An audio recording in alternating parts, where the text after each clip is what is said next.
This would be episode 8 of Man Who Thinks podcast. Thanks for tuning in. This is an episode on what I learned from the free society concept. Well, let's just put the definition out there. The free society concept would essentially be a utopia. It'd be the society for which a sane human with the soul is in charge of other sane humans with the soul.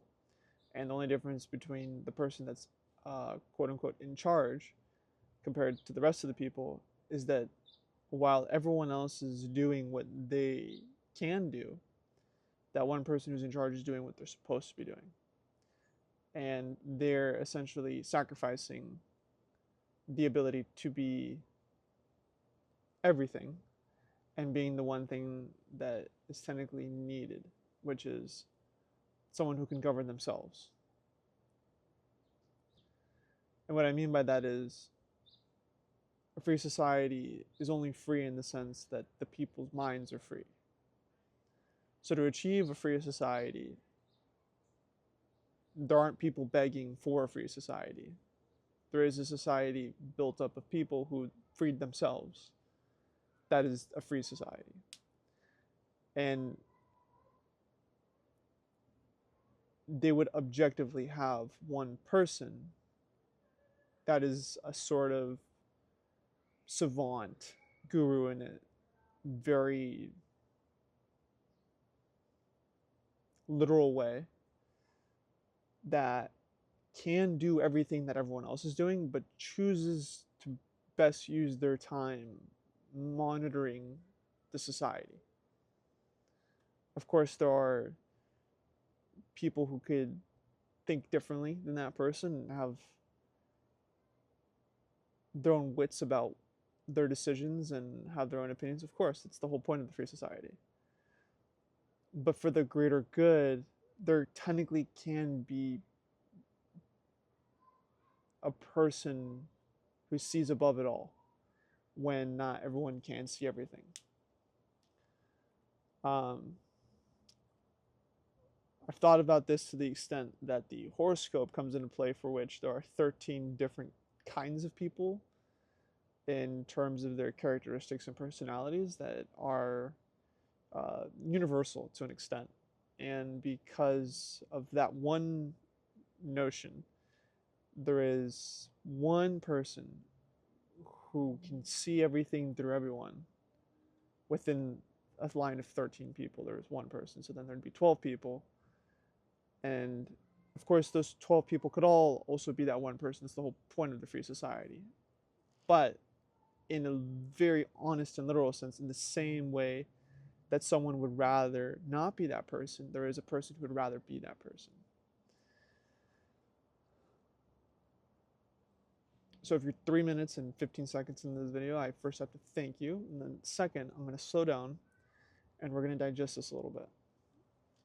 We're going to slow down because when I was born, did I ever agree to take part in anything that is popular today? No, I didn't agree to any of this.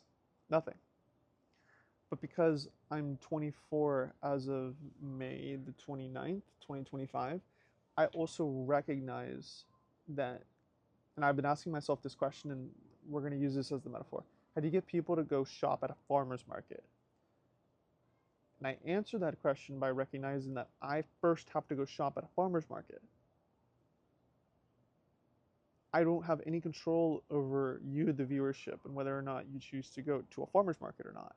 But I have the control of knowing what the benefits are on your side of the table and on my side of the screen as to what happens when I shop at a farmer's market. The influence I have as an individual is best used when I make the decisions for myself, as opposed to sitting there begging other people to do something that I'm doing when I could very easily just go do it myself. And then when people ask me about it, I influence them at that point, because the other notion to how this whole free society thing even works is a society can't be free if they're not curious.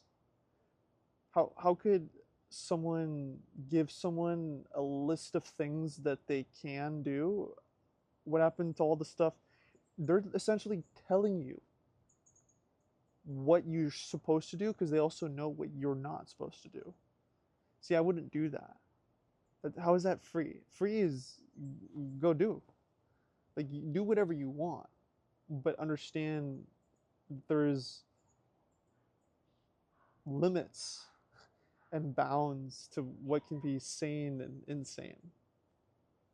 That's the free society concept.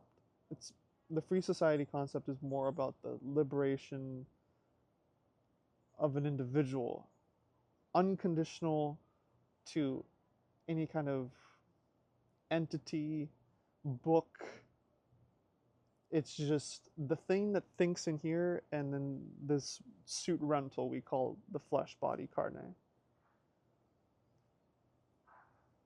Because again, if we're gonna put it even more simply, and thank you, Mr. Greek,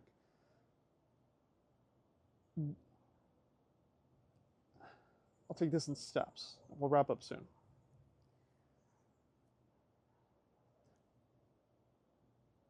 When a cocoon hatches, do you think that that butterfly looks at the cocoon and says, that was me?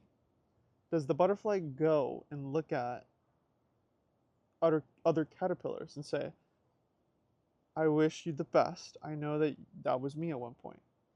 I would venture to say that Mr. Butterfly goes on his migration, which is essentially on autopilot, all by himself. He doesn't really think about much other than feeding himself and going on the migration. Similarly, what about us humans? We're a monkey see, monkey do type of people, right? So if we partake in a whole bunch of stuff that was suggested to us, how are we free? Wouldn't the free concept be doing the listening of like, oh, that's suggested to me. Now I can rationally understand that that's suggested to me, but I'm going to freely choose not to do it, just in the same way that I could freely choose to do it.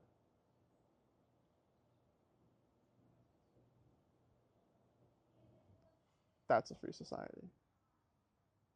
Most people would rather go fit in and do what everyone else is doing to be a part of that wave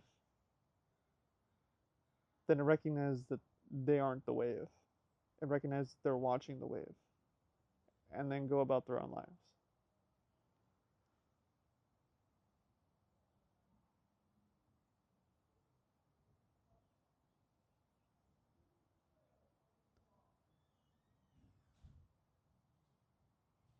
It's remarkable. It truly is.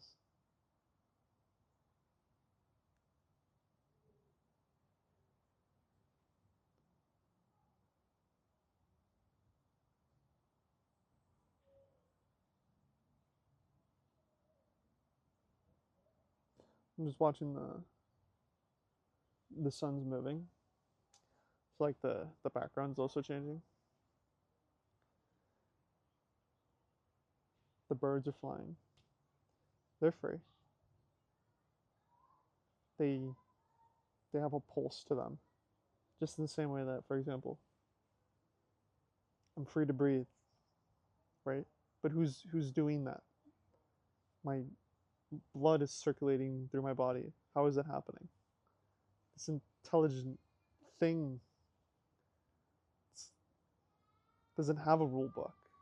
Just it has a rhythm. It's like how the birds migrate and how these plants around me they can listen. It's remarkable.